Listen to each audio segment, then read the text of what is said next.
Welcome to the AI plus Health Fireside Chats, hosted by the Institute for Experiential AI at Northeastern University. My name is Tunik. I'm the Director of AI plus Health and the Associate Dean for Research and Innovation at the Bouvé College of Health Sciences. Please join me in welcoming Hoda Sayed-Friel, former Executive Vice President at MEDITECH, who's here with me today to discuss artificial intelligence and electronic healthcare records. Welcome, Hoda. Good afternoon, June. Thank you for having me. Hoda, we've talked a lot already about your roles at MEDITECH, and I'm fascinated by the different roles that you played and the way those roles built on each other and led you to the position that you held. Can you please elaborate on some of those positions and how they informed your position as Senior Vice President? So I got a degree from Northeastern University in medical technology, BS class of 1980, so you can figure out my age from that number. And I worked at New England Baptist Hospital in the laboratory for many years, and I really wanted to still stay in healthcare, but find a place where there was more upward mobility and more opportunity. So I found MEDITECH, and I started out as in customer service and implementing laboratory systems, believe it or not. So over the 37 years, like you said, I had a lot of hats. And I think, one of the things that I was most excited about in all of those different roles were my opportunity to help the company grow and to help teams grow and to use my clinical background to do that. So some of the roles were related to product management and strategy, where we looked at different ways to augment our EHR for clinical purposes, as well as making sure that our products were actually suited for physicians, nurses, and other clinicians in the healthcare system. So my favorite project that I worked on that I had to use extensive background both in the laboratory side of things and just clinical knowledge was working on our genomics application. Mm-hmm. So I had to work with a team of people who are not genomics experts, and I had classes from Northeastern in genomics, but not to the extent that was needed, but was able to give them a primer on genomics and what we needed to look at and how it fit into the clinical care of a patient and how physicians could use it. So from then on in, we went through a whole series of things, looking at nomenclature, looking at different third-party products that we might use. So things like that were just so exciting to see our EHR do more than just collect a bunch of data, but actually, help in the treatment of patients. So as you extend that out, the advent of AI, boom, there's a lot that can happen beyond just what we were able to do with the product, and the sort of introduction of AI was very fascinating. So I started the roles working in those areas. Was there like an aha moment that you realized as an organization that, hey, AI can catapult us and enable us to do so much more with the data that we have in our hands than in previous times?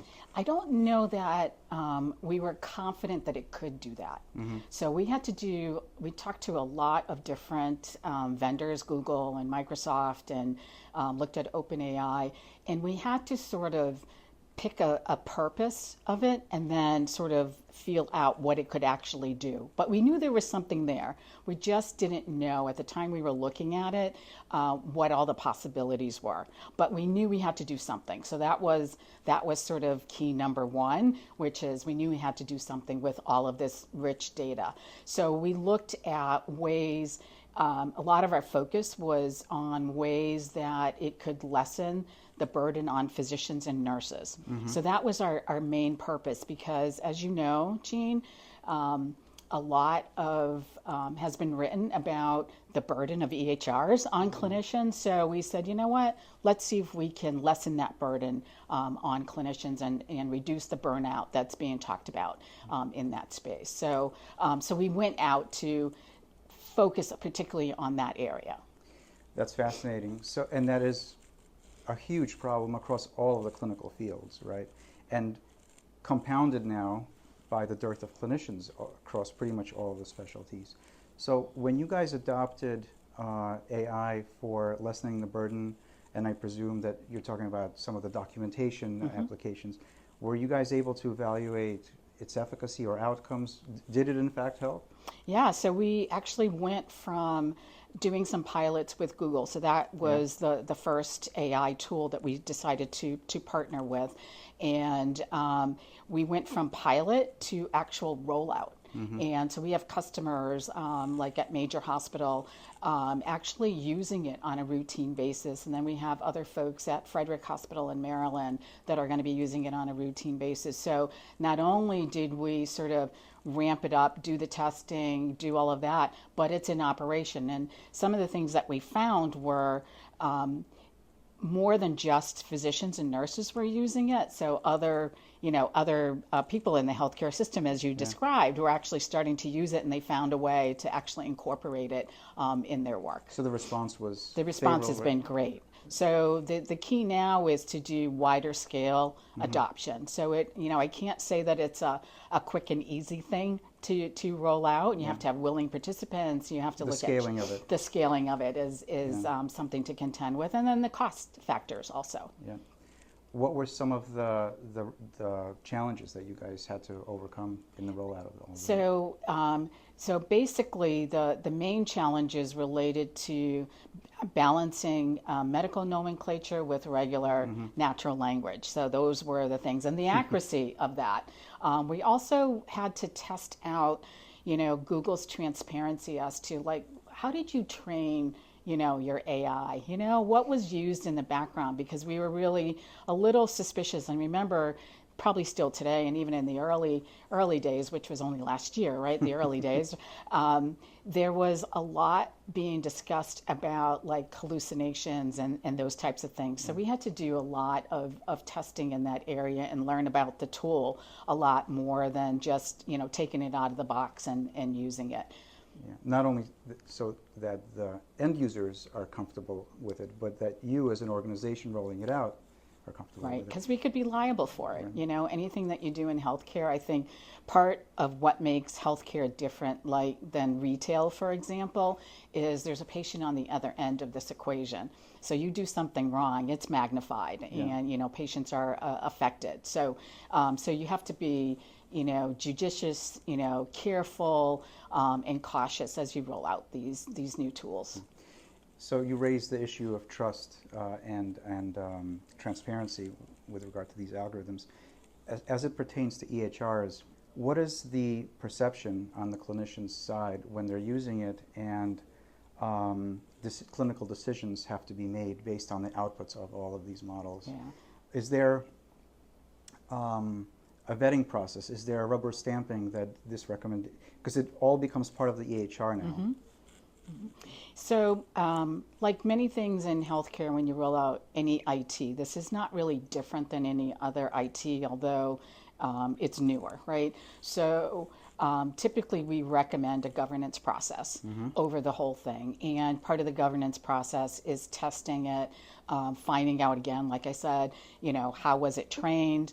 Where was it, if there are algorithms to derive certain variables or derive answers or treatment plans, where did this come from? Did you use real world data? Did you use real world evidence to come up with these things? Who wrote these algorithms? And then, believe it or not, the FDA is now regulating some of these algorithms too. So, so AI isn't one thing. There's large language models, there's predictive algorithms. So it's a whole compilation of things. So when I talked earlier about focusing on what you want to do, you do have to focus. Are you going to deal with less invasive things like claims processing or surgical scheduling versus creating treatment plans for patients? So you have to, you have to go through all of that decision making. So, CEOs need to involve physicians, nurses, IT people, like a whole battery of people to decide and govern how they're going to do it and when they're going to do it.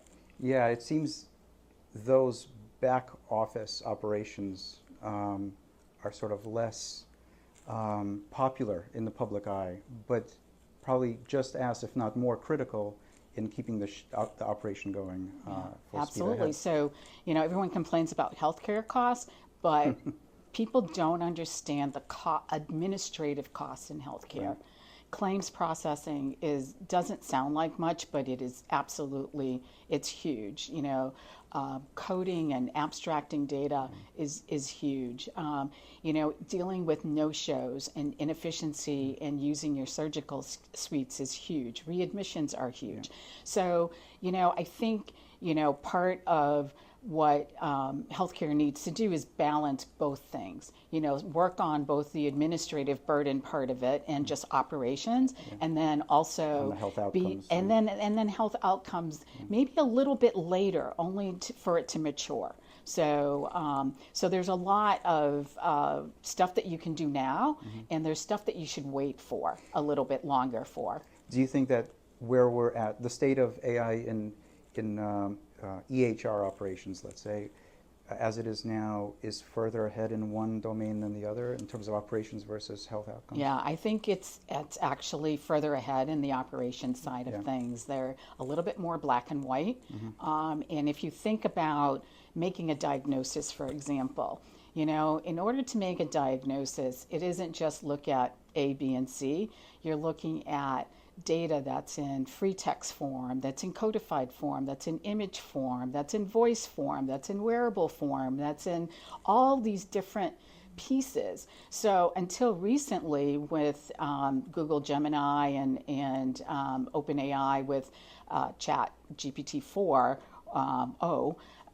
they weren't able to look at the layers of data that you needed to actually evaluate before making a diagnosis. So these latest releases are quite impressive, at least in what I've read.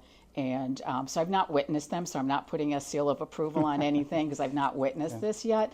But the ability to look at layers of different modalities and do reasoning on top of it, that's monumental. That's a big piece of moving forward. Yeah. What would I want to come back now to your roles at MEDITECH and really get a glimpse into what, as you look ahead 10 years, 20 years, what really gets you excited about the future of AI in healthcare? Yeah, so I think I am less excited about the diagnosis part of it because I think that's going to take a little bit more work. I'm more excited about disease and drug discovery. So disease treatment and drug discovery. So the pharma part of this is truly, truly exciting. So if you can think about, how drugs are sort of created, they have to look at vast amounts of data, and until this time they couldn't look at all these intersecting pieces of things for drug discovery. So, and then preempting disease before it happens. So I'm kind of looking forward to seeing, if I understand a patient's genetic profile, can I preempt something? Similar to what's happening with sickle cell. That's truly exciting. So if we can find more things like that we can sort of prevent disease or create drugs to cure disease. We have this moonshot to cure cancer, right? So AI is going to help with that. I don't know without AI whether that was an actual achievable moonshot or not, but I have high hopes that with AI we'll be able to make a dent in it. And then back to EHRs, I hope that we're able to sort of fully reduce the burden for the clinicians as well by just having them have a conversation like you and I are having. And in the back end, AI, fires off orders and fires off, prescriptions and gives treatment plans and so forth. So I'm looking forward to still having the EHR there, but having it be, I'll call it hands-off. A shadow behind everything, So, and when you take a look at that, we're still collecting all of that data. It doesn't take away the fact in which you need all of that data. So there's a lot more ahead. And if you think about introductions of wearables and digital therapeutics with patients, also AI can help decipher and show trends in all of the volume of data that those wearables can collect. A physician's not going to want to see all of your steps that you've taken, over a period of time. They're not going to want to see every minute of your sleep, but they're going to want to look at a trend. So AI can help basically decipher those trends for us. I love it. What about the opposite? What gives you most pause? So I think the most pause is finding the right tools for the right job. The right AI tools. AI isn't, like I said, not one thing. So you have to kind of find the right tool for the right job. How were they trained? Who were they trained by? That gives me pause. Where did they get their data? Did they protect that data? Where does that data go afterwards? Who owns the data? Who owns the data?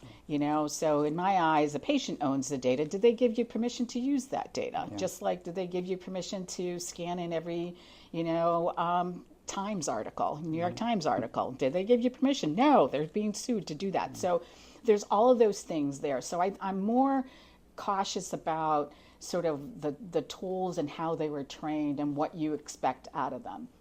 I'm also cautious that we don't underestimate or overestimate what they can do. Both things are bad. If you underestimate them, then you're not rolling out stuff that you could be using. If you overestimate them, you might roll it out too early. And then I'm cautious about cost also, and sort of the effort that it takes to roll these things out on a large scale. Yeah, it seems that there's a little bit of a paradox in terms of our enthusiasm to plow ahead quickly into these uncharted waters, and at the same time, take all of these safety and precautionary measures for transparency's sake. How are companies dealing with this? In rolling out AI quickly, but not too quickly? Yeah, I think they're going after the low-hanging fruit at this juncture until, vendors, EHR vendors and others, take on liability if they're putting stuff out there that isn't working. So there are, just like medication ordering and other patient safety things, there are regulatory requirements for those things. So again, looking to the FDA and other regulatory agencies to make sure that whatever we're using is abiding by some of those general rules, and it does put the onus on the EHR vendors also to make sure they comply with all of those. So when you connect it to your product, you are now sort of connected to their product. All right, so you're not off the hook. You can't say, well, it's not mine. Right. Right. You're taking accountability. You're taking some accountability for vetting out the utility of these things as if it was yours. Oh, that's fascinating. There's this whole other world that I'm seeing more and more of, and that is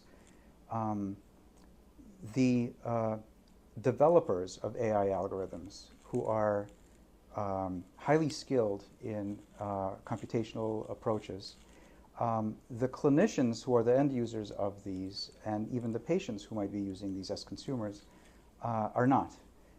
And so it seems that there has to be these literacies that are developed that allow these groups of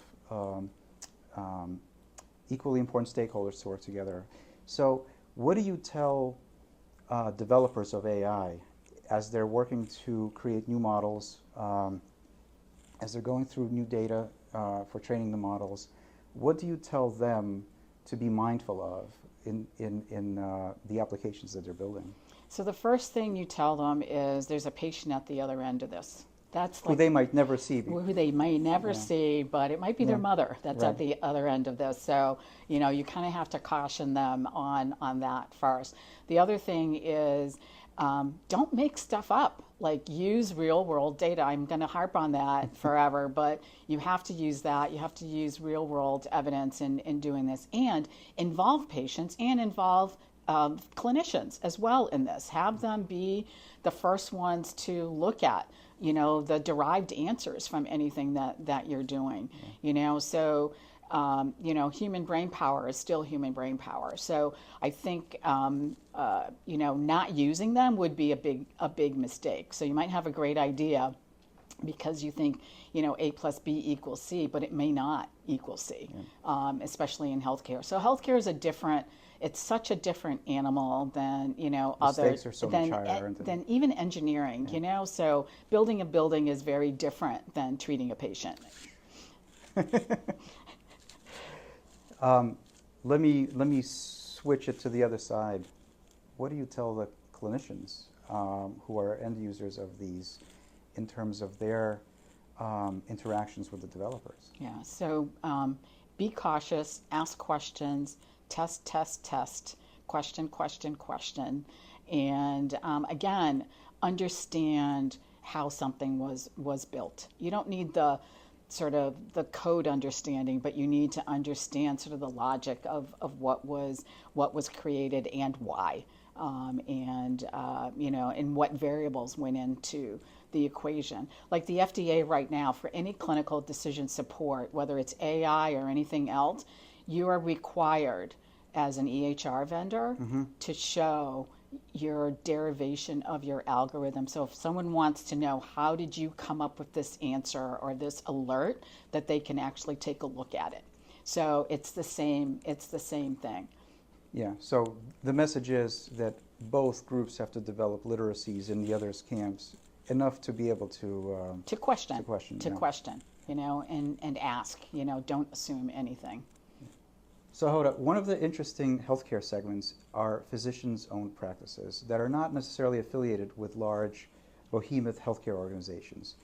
Those healthcare organizations have infrastructure, IT, they have the resources to adopt AI technology in ways that smaller physicians-owned practices do not. And physician-owned practices comprise almost half of the healthcare delivery model in the country. So do they stand at a disadvantage? Are there other opportunities? How do we look at them and their utilization of AI? Yeah, that's a really, really good question. So smaller physician practices and even rural practices, are at a disadvantage. To put in these AI tools, as I mentioned previously, it's not a small feat to do that on your own. So I would think that the majority of them would try to partner up with a local area, larger institution to do that and piggyback off of some of the things that they might be doing to get assistance for it. And then if they wanted to venture in those areas, most of them would probably lean more towards doing front office and patient management and no-show rate projections and those kind of administrative things rather than the larger scale patient care types of things. They probably don't have the wherewithal to integrate it into whatever EHR that they might have, especially if it's a smaller vendor. But they can have add-on pieces. If they're in a small facility that's using a vendor like MEDITECH, for example, because we do kind of go the range of large delivery systems as well as the rural hospitals and critical access hospitals, we'll embed those tools in there for them and then help them with the implementation. So there is some hope in there, but it's not an easy lift for them. Right.